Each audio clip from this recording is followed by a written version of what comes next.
대통령 측 변호인단에서도요, 아마 그런 부분을 의식한 것 같습니다. 네. 변론을 결코 재개하더라도 헌법재판소의 절차적인 흠결이 해소될 수는 없을 것이다. 해소가 안 된다. 이런 주장을 이유 가운데 일단 하나로 들었는데요. 그동안 탄핵 심판에서 이미 절차를 둘러싼 여러 가지 논란 불거졌던 바가 있습니다. 그 장면들 잠깐 보고 오겠습니다. 헌법재판의 성격에 맞는 주장과 입증이 이루어질 수 있도록 하기 위함이고 그것이 재판부께서 저희에게 권유하신 바라고 생각하고 있습니다. 계엄과 관련한 일련의 행위가 내란죄, 직권남용죄, 특수공무집행 방해 등 형법상의 범죄에 해당한다는 주장은 철회한다는 그런 취지신가요? 사실상 철회한다는 주장입니다. 정인 돌아가십시오. 수고하셨습니다. 선생님, 3분만 질문해요. 아닙니다. 돌아가십시오. 예, 송춘비 위원장님, 이런 절차적인 문제, 그러니까 변론을 결코 재개하더라도 이런 헌재 절차적 문제는 계속될 거기 때문에 결코 유리하지 않을 것이다라고 윤 대통령 측에서는 본 것 같아요. 근데 자꾸 절차적 문제를 이야기하시는데 저는 절차적 문제가 정확히 뭘 얘기하는지 잘 모르겠거든요. 마지막으로 봤던 영상 3분만 더 질문해달라고 하는 거는 지금 헌재의 그 변론기일 절차가 양쪽이 다 질문을 한 이후에 대통령이 마지막 발언을 하고 그 대통령의 발언권을 주지 않았습니까? 그 이후에 종결하는 것으로 지금까지 해왔습니다. 근데 저 장면이 대통령까지 마지막 발언까지 다 마친 이후에 갑자기 또 3분 추가 질문을 하겠다고 한 거니까 그거에 대해서 이미 이 절차가 지나갔다라고 얘기를 한 겁니다. 그거에 대해서 저 장면을 보고 3분도 주지 않았다라고 뭔가 표현하는 그리고 절차적으로 뭔가 충분히 보장하지 않았다고 하는 건 저는 부적절하다고 생각하고요. 변론기일 이후에 있었던 변론기일에서 충분히 윤석열 대통령 변호인 측에서도 할 얘기를 다 질의하고 했기 때문에 저는 그 과정 속에서 저 3분 저거 하나로 뭔가 부족했다라고 볼 수는 없다고 생각합니다. 그리고 헌재에서 중요하게 보고자 했던 내용들 그런 뭐 계엄령의 그 정당성, 포고령의 정당성, 그리고 계엄군을 선관위에 투입한 거, 국회에 투입한 거 이게 정당했는가 이 네 가지에 대해서는 충분히 살펴봤다고 생각합니다. 그리고 지금 대통령의 그 구속 취소된 것 그거에 관련해서 사실 공수처의 수사 권한 문제가 지금 얘기하고 있는 거 아닙니까? 근데 공수처는 윤석열 대통령에 대한 조사를 진행을 못했어요.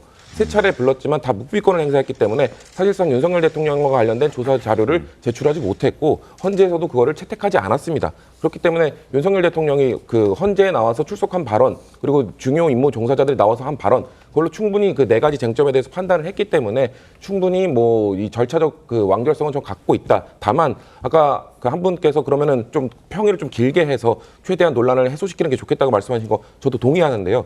근데 평의가 길어지면은 지금 사회 밖에서 일어나는 갈등이 더 심해지지 않을까요? 저는 그 우려가 있습니다. 그렇기 때문에 평의를 전 진지하게 더 오래 하는 건 전 좋다고 생각합니다만 밖에서 그럼 정당들이 해야 되는 역할은 그런 사회적 혼란을 좀 잠재워주고 안심시켜주고 하는 역할을 해야 되는데 민주당도 지금 거리로 나갔고 국민의힘도 거리로 나가서 그 지지자들, 그 국민들의 마음이 더 분노가 더 커질 것 같아서 과연 평의를 길게 하는 게 과연 좋은가? 전 그 의구심은 있습니다. 일단 이게 문제가 뭐냐면 저희가 재판을 하게 되면 전제 사실관계가 확정이 돼야 되는데 그것이 탄핵 소추 사실입니다.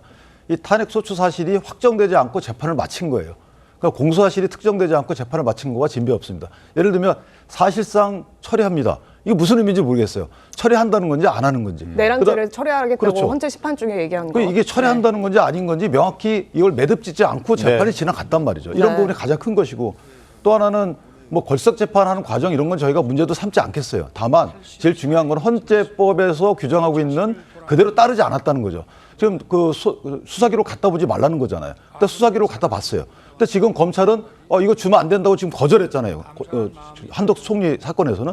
그러니까 원래는 주면 안 되는 거고 가져오면 안 되는 것인데 그걸 가져다 증거로 썼죠. 자, 이런 부분이 어떤 문제가 있는지에 대해서는 뭐 본인 스스로 판단한다. 왜? 상급심이 없기 때문에 더욱더 신중을 기해야 된다는 것이고 또 하나는 나온 증인들이 검찰에서 내가 한 말과 원래 내가 경험한 사실이 다릅니다라고 내용 부인을 했으면 그걸 당연히 검찰 수사 기록에 쓴 증거를 쓰지 말아야 돼요.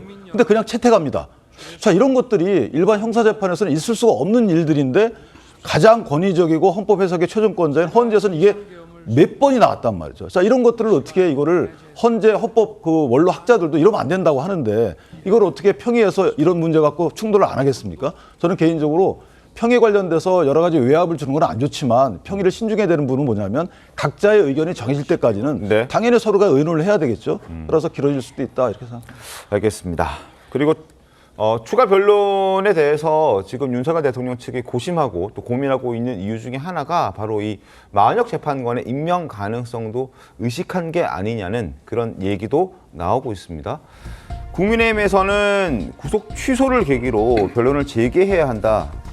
그런데 재개를 하면 마은혁 참여 가능성이 더 크게 열리는 것 아니냐?